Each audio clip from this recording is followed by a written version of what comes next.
buenos días, que el Señor te bendiga, que la gracia del Señor esté contigo, con los tuyos. Gracias por estar al pendiente de tu tiempo con Dios. Seguimos estudiando Nehemías. Hoy vamos a estar en el capítulo 3, versículo 15 al 32. El título, consagración voluntaria. Yo le puse, trabaja con los que quiere. La consagración nos va a llevar a la transformación. La consagración no solo es un acto externo, sino también un proceso interno, donde me comprometo a caminar en fe, en obediencia, y de esta manera nuestra vida va a tener dirección. Al consagrarnos, dejamos de vivir para nosotros mismos y comenzamos a vivir la vida de Dios. Una vida consagrada puede enfrentar desafíos, dificultades, pruebas y permanecer firme, aun cuando todo parezca estar en nuestra contra. Otra cosa más. Le digo que consagrarse no siempre será fácil. Requiere compromiso constante, dedicación y esfuerzo. Pero créame, vale la pena cuando vemos nuestro deseo cumplido. Volvamos al título del devocional, consagración voluntaria. Esto quiere decir que Nehemías no los forzó a trabajar, no los amenazó para que se involucraran. La consagración fue voluntaria. Se dice que a la fuerza ni los zapatos entran. Todos los que estaban en la obra tenían entusiasmo. Todos hacían su parte, terminaban su tramo y se ponían en la disposición para ayudar a otros y lo hacían con gozo. Vea lo que dice el versículo 17.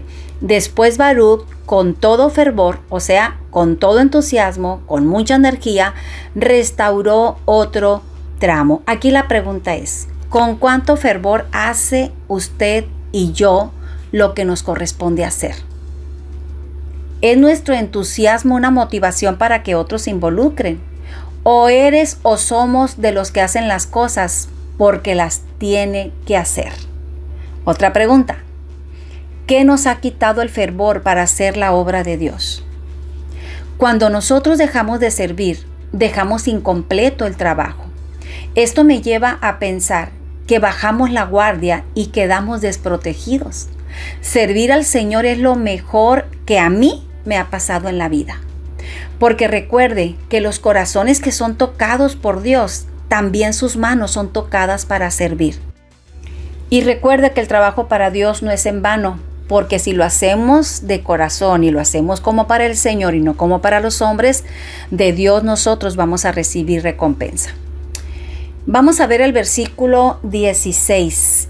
Y en el versículo 16 viene la reparación de la casa de los valientes. Y esto a mí me llama mucho la atención, porque nos habla de que había un cuartel de personas ahí valientes, que se reunían pues para hacer estrategias de guerra. Estaban ahí para defender, estaban al pendiente de lo que se necesitaba, que doblaban las rodillas, que buscaban el rostro de Dios, que no tenían miedo, que se involucraban, que el rey podía contar con ellos porque eran hombres de confianza. ¿Sabe una cosa? Esto me lleva a mí a reflexionar que Dios también en este tiempo quiere restaurar la casa de los valientes. ¿Quiénes son los valientes? Aquellos que se han atrevido a recibir la palabra, a alistarse en las filas del ejército que Dios tiene aquí en la tierra.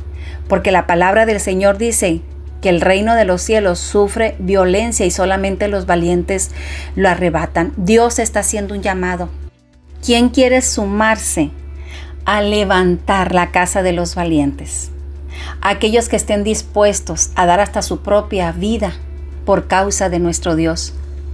Esos soldados valientes adiestraban sus manos para la batalla. Iban con esa confianza de salir a la guerra, pero también con la confianza de que regresarían con las manos en alto. Dios espera que usted y yo nos sumemos y que formemos parte de este gran escuadrón cuyo capitán es el Rey de Reyes y Señor de Señores. El versículo 19 pues nos habla de otra reconstrucción. Había que reparar también el depósito de armas. Y ese lugar era donde se guardaban las armas de guerra. La pregunta sería, ¿cómo están nuestras armas de guerra? ¿Están guardadas, están olvidadas o están gastadas de usarlas? Un soldado sin armas es vulnerable a los ataques. El Señor dice en su palabra que nos vistamos con toda la armadura de Dios para que podamos resistir en el día malo.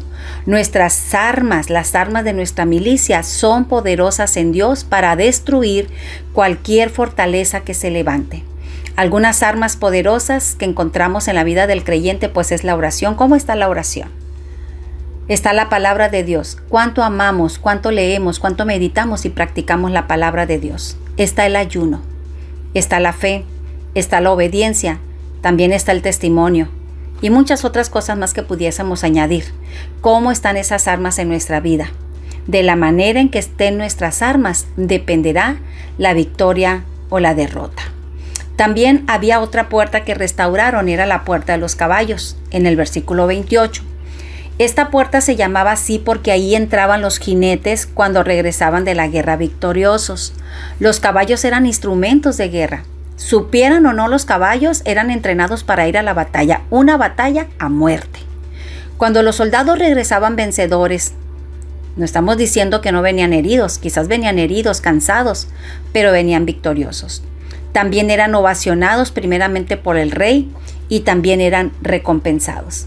Esta puerta para nosotros representa la puerta de las victorias, de esas batallas ganadas, y también es una manera de decirle al enemigo: poderoso es Dios, quien adiestra nuestras manos para la batalla y hemos vencido. ¿Cómo está esa puerta de tu victoria? ¿Vivimos en victoria o vivimos en derrota? No seamos como aquella persona que pasó a testificar y decir: pues aquí estoy, hermanos, entre caídas y levantadas. No, nuestra vida debe de ser de triunfo en triunfo y de victoria en victoria. Y por último encontramos en el versículo 31 la puerta del juicio. Esta era la puerta donde se traían ante los ancianos los casos para ser juzgados. Ellos emitían sentencia o juicio con respecto al caso. Espiritualmente podemos decir que esta puerta es por donde nuestra vida es examinada, cómo estamos viviendo. Y es el Espíritu Santo quien nos revela cómo estamos viviendo. Él nos redarguye, nos reprende, nos corrige a través de su palabra. Porque como dice Mateo capítulo 7 del 1 al 5, que primero debemos de ser juzgados nosotros mismos, ver nuestras propias faltas antes de examinar y juzgar la falta de los demás. En primera de Pedro capítulo 4 versículo 17 viene una palabra tremenda. Dice: porque el tiempo de que el juicio comience será por la casa de Dios. Primeramente por la casa de Dios. Y si primero empieza por nosotros, ¿cuál cree usted que será el fin de aquellos que no obedecen al Evangelio de Dios? Vamos reparando esta puerta. Todos los días debemos de pasar por este filtro de su palabra. ¿Cómo estamos viviendo? Le pedimos al Espíritu Santo: revélame qué cosas son las que tengo que desechar, que quitar. Miren lo que dice la palabra de Dios y lo dijo el Señor Jesucristo en Juan capítulo 12, versículo 48. El que me rechaza y no recibe mis palabras, tiene quien lo juzgue. La palabra que he hablado, esa lo juzgará en el día final. No tendremos excusas. Que Señor, yo no sabía. Ahí tenemos la palabra de Dios. Ella nos habla. No tenemos que esperar a que alguien venga con algo sobrenatural, con una palabra profética para decirnos. No, tenemos la palabra de Dios y todos los días ella nos profetiza. Vamos restaurando nuestra relación con Dios y no tendremos temor de pasar por la puerta del juicio, pues el Señor sabe recompensar a aquellos que le obedecen. Resumimos los versículos de estos pasajes, diciendo que los que trabajaron en la reconstrucción eran como un solo hombre. Aunque cada familia trabajó en el muro frente a su casa, la oposición iba creciendo, pero su entusiasmo también. Así que ellos hicieron que las cosas sucedieran y nada los detuvo. Dios te dice a ti hoy este día: levántate, y aunque el enemigo quiera matar tu entusiasmo, no lo permitas, porque yo pongo en ti tanto el querer como el hacer. Vamos consagrando nuestra vida voluntariamente. Vamos haciéndolo de corazón, porque a la fuerza, como dice el dicho, ni los zapatos entran. Dios quiere que le sirvamos así de corazón, voluntariamente, y voluntariamente el Señor sabrá cómo recompensar cada una de nuestros esfuerzos, de nuestro tiempo. Que Dios te bendiga. Iglesia Cristiana Visión Nueva, Culiacán y La Palma te bendicen. Gracias por escucharnos. Nos vemos el día de mañana y recuerda que no hay mejor tiempo que tu tiempo con Dios. Dios te bendiga.